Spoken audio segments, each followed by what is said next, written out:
Hi friends! My name is Angie and I have been made a fool of. And I'm sure that statement is true in several ways, but more specifically in this moment, I'm talking about how I have fallen victim to the false spring shenanigans time and time again this month. Every single time they hit me with a 60-degree weather day, I'm like, we finally made it. It's finally over. And then I wake up the following day and it's 35 degrees. If it's not obvious, that's what happened to me today. It is gray, it is overcast, it is windy, and it is cold. And tomorrow, it's gonna be like 25 degrees. And so rather than getting upset and spiraling and losing my mind, we're gonna be a little bit more proactive. And instead of thinking about how awful and gray and cold it is now, we're gonna look to the future and we're gonna have things to look forward to in the spring, and everything is gonna be lovely, beautiful, sexy, clean. And we've already kind of done something similar a few weeks ago. I posted a video with like knitting patterns inspiration for the spring. In this video, we're going to talk about a spring TBR, we're going to talk about new releases, both in books and movies, and we're going to just have a good time. And so starting with the TBR, the first two books on this list are books that are also featured on my 2026 TBR. Generation Dread is a nonfiction book. I believe it is both like natural sciences and a self-help book. And the subtitle of this book is Finding Purpose in an Age of Climate Anxiety. And I feel like every single time I mention this book on this channel, I say the same thing, and I'm just gonna say it one more time. I feel like I need to pick up this book soon because it's sounding more and more relevant as the days go on. And although I say that every single time I mention this book, I still don't pick it up. And I don't know what's wrong with me. I guess in some really introspective, really vulnerable way, like my one fear is that I'm gonna read this book and it doesn't help. So then it's gonna feel like, and then what? And so maybe that's one of the reasons. But this coming season is gonna be all about clearing out my shelves, making progress, checking off to-do lists, and finishing books. So we're going to read this and we're gonna finish it.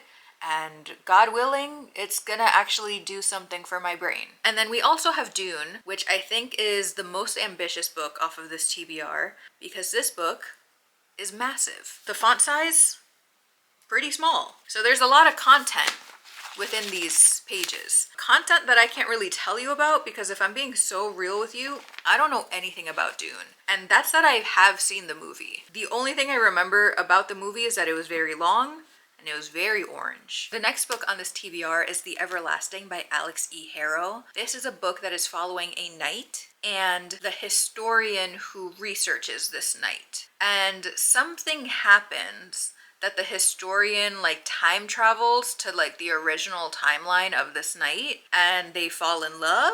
Question mark? The reason why this is on my TBR this season is because I have a video idea where this is relevant, and I won't tell you what that video idea is just yet because I don't know if it's actually going to happen, but just know you'll maybe see this in a video in the future. Also getting into my sci-fi dystopian game, we have The Last Man by Mary Shelley. I don't remember if this is officially part of my 2026 TBR. This is an apocalyptic fantasy about the end of human civilization. Now that I'm saying that out loud, I think it is actually part of my official TBR because I remember making a joke about these two books being read in tandem with one another, where one is apocalyptic and horrible and the other one is like, hey, like here's hope and here's combating that dread. Maybe this is a video idea all in its own. And maybe I said that in the 2026 video also. None of my thoughts are original. They just keep like going in a loop until they exit my mouth eventually. But whatever.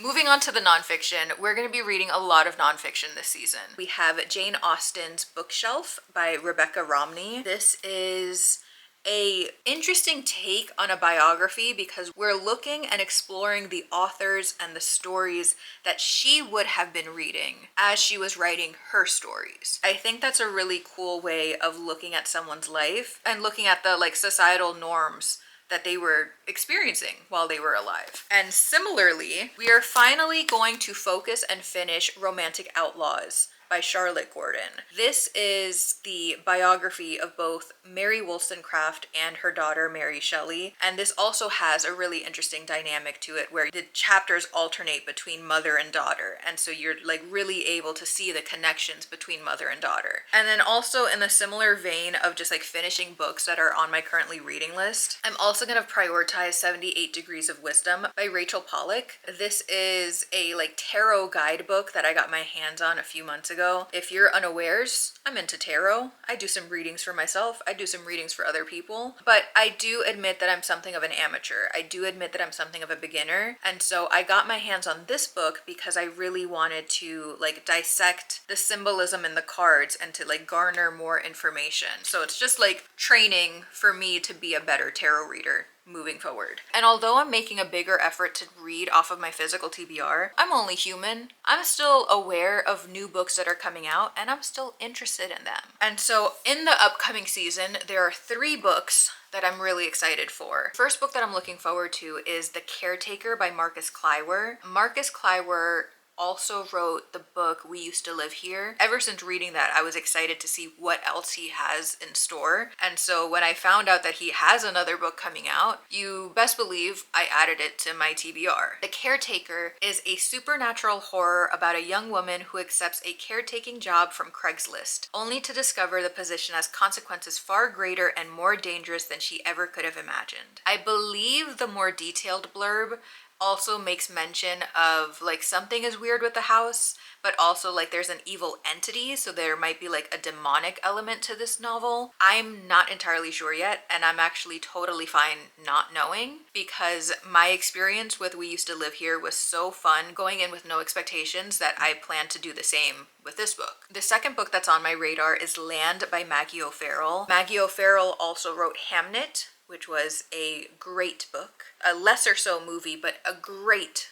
book. And Land is a spellbinding story of separation, longing, recovery, and survival as a family makes a new home in the aftermath of a tragedy. Land is a story of buried treasure, overlapping lives, ancient woodland, persistent ghosts, a particularly loyal dog, and how, when it comes to both land and history, nothing ever goes away. I think that sounds beautiful. And I think it also sounds like it's going to be a little heartbreaking.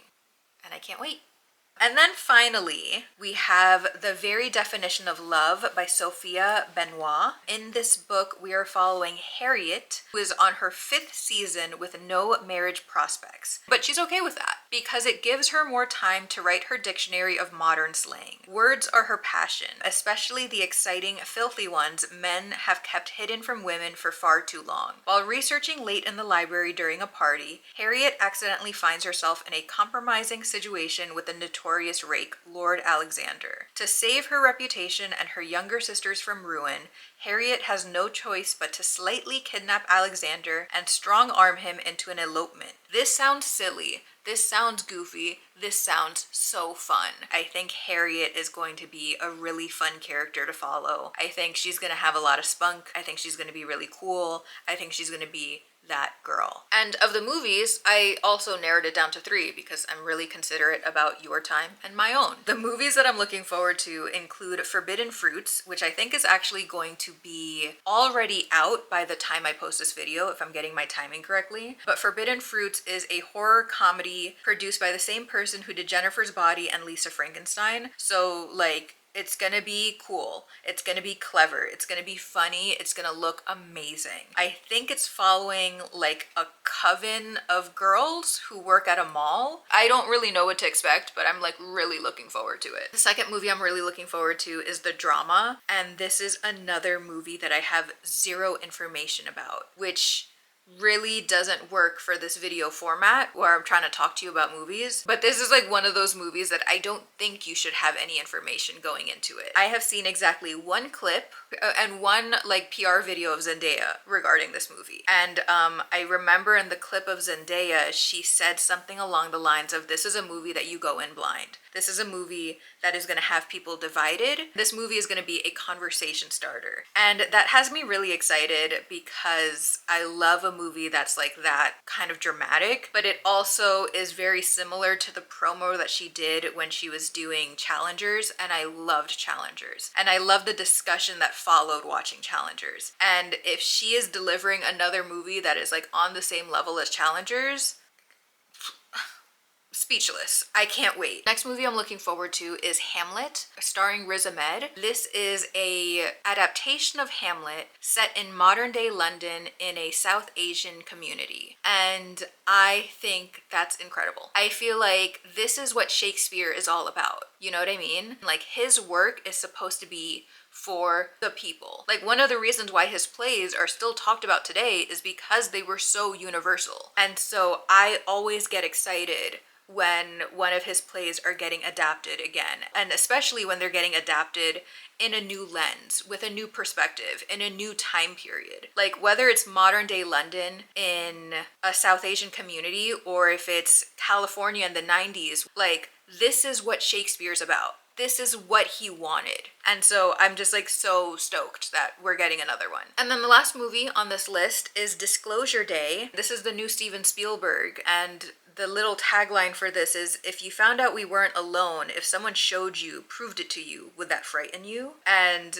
if it's not obvious from the poster or from the trailer or from Steven Spielberg's past works, this is an alien movie, baby. And I love an alien movie. And more than that, I love a Josh O'Connor movie. And listen, I hate to be one of those girlies who like will watch any movie that their celebrity crushes in, but that's exactly who I am, and I'm no better than anyone else. The only thing that I have working for me is that Josh O'Connor does really great movies. So while I go into a movie starring him with the intention of just seeing his lovely little face, I also walk out of there a winner, because the movie tends to be good. Like 8 times out of 10, the movie is solid. I'm just excited to have another Josh O'Connor movie under my belt, you know? Like, last year was like the Josh O'Connor year. I feel like he's slowing down a little bit, probably gonna take a really long break before his next one, but he at least had the decency to give me a nugget of another movie before he like informally retires for a couple of years. So shout out to you, Josh, for thinking of me specifically. And on that note, the video's over. Thanks so much for watching. I hope you enjoyed it. I hope you have a great day. I hope all of your projects are going well, and I'll see you in the next one. Bye!